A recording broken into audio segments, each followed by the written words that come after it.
Hi, Megan. Okay, I was reading your writing here. A little bit of trouble with design, so I'm truly looking forward to all your feedback. Quite a different design, and making headway towards uh, the attached design. I struggle with creating clean, easy to read design without trying to make it look too cheesy. Is there more fun Christmas touches? I wanted the brochure to be a piece where one could get back information that Toys for Tots would encourage him to go to the website. Yes, of course. All right. Thank you for including that. And I do. I've got a lot of comments, so let's go ahead and get started. Yeah, I've got the work up right here. So I can see got the front cover and the back cover. I shouldn't call it front cover. I should call it the front panel and the back panel. So right now, I think what I want to do is kind of just reduce the size of this just a little bit so we can fit it in the window, and that looks good right there. Okay, let's go ahead and start. My overall reaction is that there's not a lot of hierarchy here. There's a lot of things going on, visual elements. Brochure, trifold brochure design is, as you have found out, is pretty tricky. Now, I think the reason it's so tricky is because you've got six individual panels, unless you're combining two panels into one, or even using the inside as one whole panel. Nonetheless, you've got individual panels where you have to work in hierarchy, margins, consistency. Then you've got to work in the same hierarchy, margins, and consistency on the whole open side as you're designing. You see what I mean? So you have to, I guess what I'm saying is you have to design the front and the back together, all three panels together, so that there's a high degree of harmony, as opposed to, designing the front panel, then the back panel, and then the remaining panel, and then the inside panels. Designing them all separately will preclude harmony. So again, yes, in your writing did allude to the fact that there are some problems associated with trifold brochure, and I totally agree. Yes, there are. So let's go ahead and take a look at some of the things we can do. So one of the things I'm seeing here is that there's so many different visual elements. Okay, watch the eye. This is how I'm following this. The first thing I look at when I open this is this area right here. And the reason is because it's the biggest and brightest on the page. The second thing I look at is right over here, and that's because it's got this big red block for the background. So looking at the front individually, I think that this is where the hierarchy is right here, because again, it's the biggest and brightest thing on the front panel. I would actually not compete with the logo. I would just use the logo, maybe even just with a white background. And I see what you're doing with these stripes, kind of mimicking that, and that's kind of cool. I agree. That's good job, but I'm not necessarily sure it's working in this particular case. And there's a couple of reasons. So production-wise, this is an issue. Anytime you take a trifold brochure and try to bring something all the way to the margin, that's a problem. The reason that's a problem is because if this doesn't fold perfectly, and of course, whenever we design, we need to accommodate a little bit of a margin for error in production. And things like folds are not going to be 100% perfect 100% of the time. So if this fold is off even a 32nd of an inch, you're going to see, let's say it's off this way a little bit to a 32nd of an inch, you're going to see a little bit of red in the center panel. Conversely, you could even see a little bit of white in the center panel. So do you see what I'm saying? So that's why it's problematic. This image right here, if it's all the way to the margin, right, where the fold is, but if that fold isn't perfect, that center panel is going to have a little sliver of this image and this red area in it, right? If it's misses on the other side, then the front cover is going to have this little sliver of white on the left-hand side. You see what I'm saying? Really important concept. Make sure that makes sense to you. Otherwise, let me know. It's really imperative. That's a very, very important consideration in trifold brochure design. My recommendation is not to bleed things all the way to the margin in trifold brochure, which means that the elimination of these kind of boxes and these kind of color patterns that are specific to one individual panel. Okay. Again, I think that there's a lot going on here visually. I think there's too much, and I don't mean to sound discouraging, but I think that we have a little bit of visual clutter here, and visual clutter is not a term that I'm assigning here. Visual clutter is a term that is actually used in graphic design, and it means that there's too much of a concentration of different styles going on. As we can see, this is in a box, basically. This is in a box. Okay, this is that little frame, that's in a box. You've got all sorts of little compartments here going on, and as opposed to allowing the brochure to kind of breathe within the composition itself, you're separating all these items by placing them in boxes. We see it here, we see it here, these little boxes here, okay?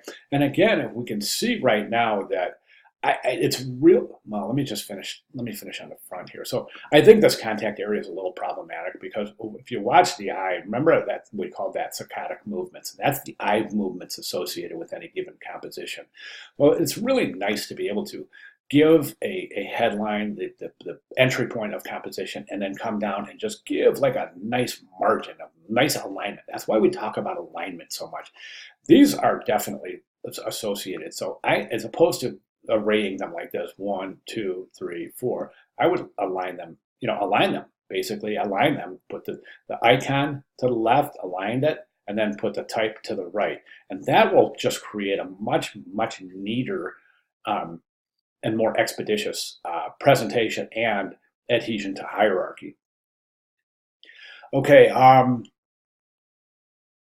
let's jump into typography. I think this is good typeset right here. This is good. It's good typographic color. You've got a lot of space here. And since you are space between kerning and leading, and that's good because in reverse type you want to increase both kerning and leading to accommodate for the reverse type, the white type on a color background. This typeface right here, I think it's a problem. And the reason I say it's a problem is because I think what you're trying to do here is you're trying to communicate visually to the message, which is Toys for Tots, which is directed towards kids. The program's directed towards kids, right? But that doesn't necessarily mean that the brochure is directed towards kids. It's not. Okay, it's directed toward organizations and individuals that are interested in supporting this cause. So therefore, I don't think this is a good typeface as related to your target audience, which is adults. If this was a kids piece, sure, but this is too close to Comic Sans. It loans a really almost a comical demeanor to the type, which of course we don't want that. I mean, Toys for Tots is a pretty serious. I mean, sure, it has some levity to it with the train and the kind of lightheartedness that Toys for Tots brings. Excuse me, but not to the point where it would seem almost jocular in its presentation. And I think that we get that right here. It doesn't seem as serious as it should be. I would recommend changing that typeface. Okay, let's go on to the middle panel, the center panel, the open fold. Again, same thing with typography, same comments for typography. One area, you watch your rags in some areas. These rags are great right here. Right here, you've got kind of like, you want to avoid these kind of angles right here. See this toys, giving, and future? That creates this angle right here. You're trying to want to avoid that. Any kind of angles or kind of swoopy patterns like this, you want to avoid in your rags. So you want to try to adjust those out.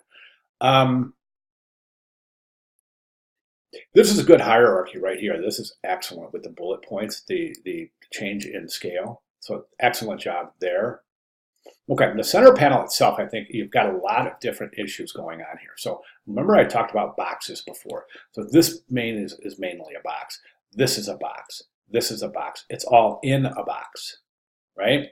Then you have this kind of box over here. And when I say box, I'm talking about shapes. I'm not talking about actually placing things in boxes. This is a box. This is a box. This is a box. This is a box. So you've got, this is a box. So you've got all of these competing shapes that are kind of precluding visual harmony. So I think the main thing points to your use of this red background. I think that you can introduce red, as you're saying, as it's related to Christmas, as you said in your writing. But instead of these giant red blocks here, let's just take that color red and use it for the subheads. Okay, and that'll introduce the color you're looking for without having, the interruption of these big blocks right here. Now I realize that this center is kind of this one background, and that's good. It will fold fine without any those little slivers of other color that I was talking about. But you've got these white boxes around the individual areas. Another thing I see is that This is going to, I think it's going to look kind of unusual with this box right here because it's a little off center. If that's the fold, it seems like that box is pushed to the left a little bit. Well, I don't recommend these kind of hairline white frames around your typography. Again, boxes tend to separate things in the lens as opposed to allowing the layout to have like the synergy in and of itself, this kind of open relationship with the picture plane. Everything is kind of sectioned off and kind of compartmentalized, so it doesn't allow this open breathing relationship with the overall composition.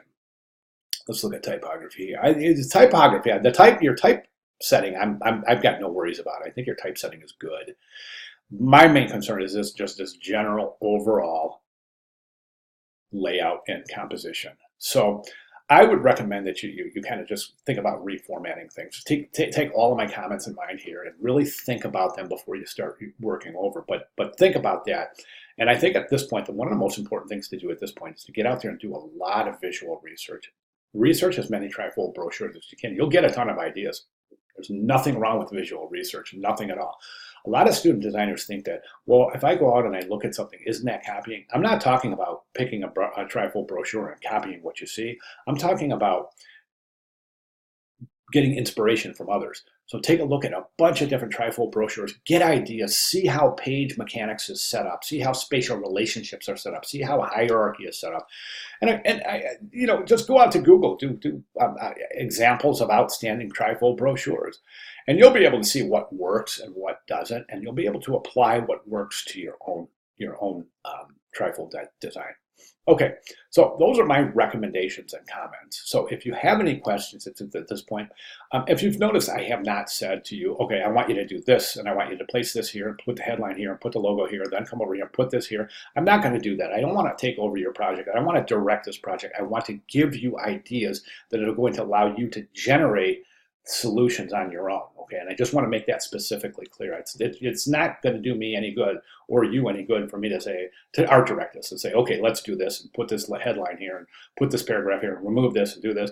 I'm just offering suggestions because I want you to really, really be able to take what I'm saying, apply it, and have it make sense to you so that when you move on to your career and you are tasked with the trifold brochure, a lot of this will come right back to you and it'll make sense. Okay, so those are my recommendations, Megan. Thank you so much for the submission and the written rationale. And if you have any questions at all, please let me know. I'll be glad to make any necessary clarifications. Thank you very much.